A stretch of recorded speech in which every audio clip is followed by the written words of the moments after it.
E aí, pessoal, tudo bom? Vamos começar agora uma semaninha onde todo dia vou colocar uma questão do Enem do assunto top 10, ou seja, os assuntos que mais caíram até hoje na história do Enem, certo?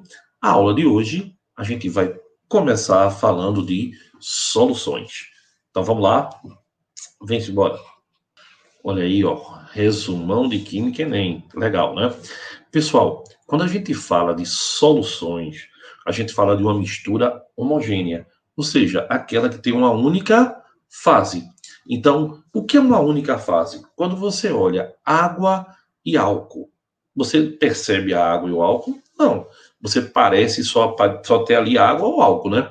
Então só tem uma fase. Fase é o que se vê, componente é o que tem.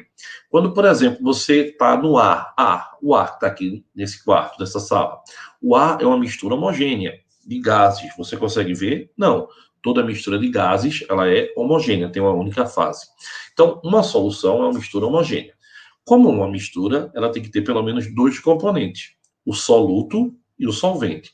O soluto é a substância que se encontra dispersa, geralmente em menor quantidade. O solvente é a substância na qual o soluto será dissolvido. O solvente geralmente também está em maior quantidade. Eu estou dizendo geralmente porque a água sempre é solvente.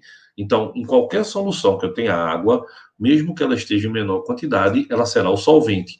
A água é o solvente universal.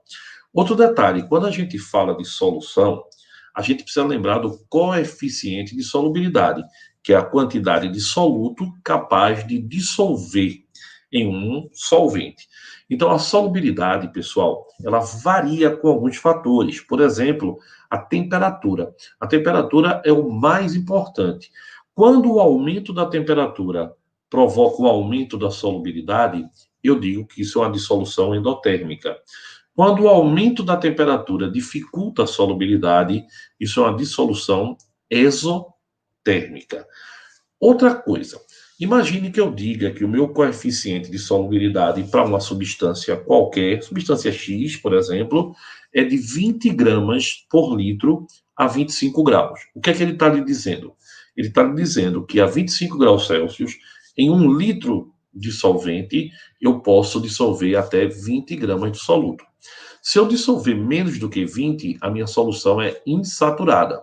Se eu dissolver exatamente 20, ela é saturada.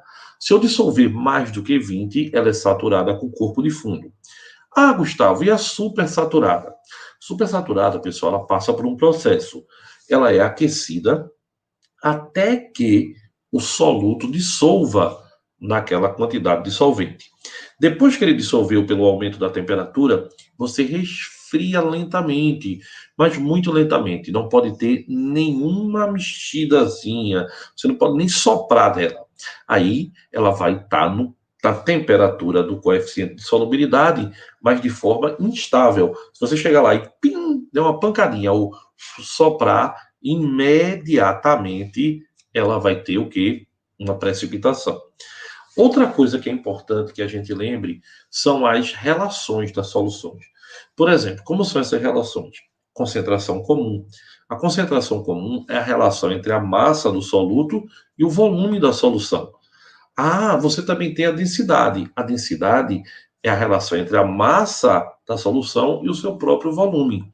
E a molaridade, Gustavo? A concentração molar, também chamada concentração em quantidade de matéria, é a relação entre o número de mol do soluto e o volume da solução em litros. Outro detalhezinho que a gente precisa entender são os gráficos. Essa questão aqui que eu vou fazer para vocês do Enem é uma questão onde ele pede o gráfico, então você tem que ter um cuidadozinho. A questão não é difícil, mas só o fato dela ter um gráfico, ela já assusta alguns alunos, que não vai acontecer com a gente.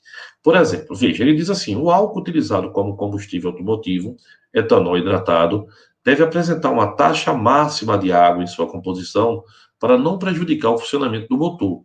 Uma maneira simples e rápida de estimar a quantidade de etanol em misturas com água é medir a densidade da mistura.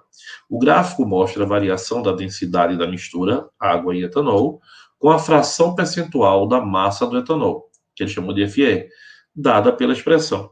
A fração, pessoal, percentual do etanol é a massa do etanol sobre a massa total. Total é quem? Etanol mais água, vezes 100, né, que é percentual, por 100.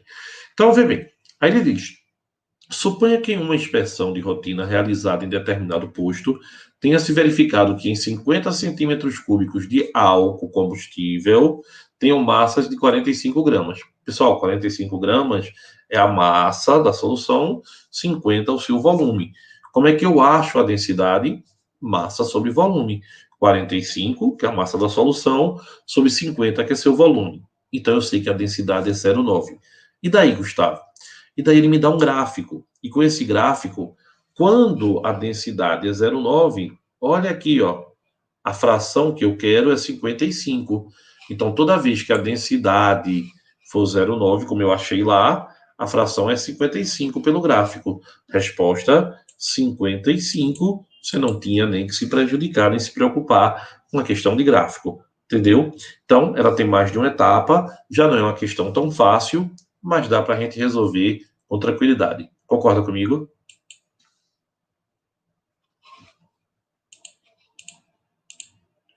Então, pessoal, era isso que eu queria mostrar hoje nessa questãozinha. Depois tem mais, tá? Beijo para todo mundo. Até a próxima.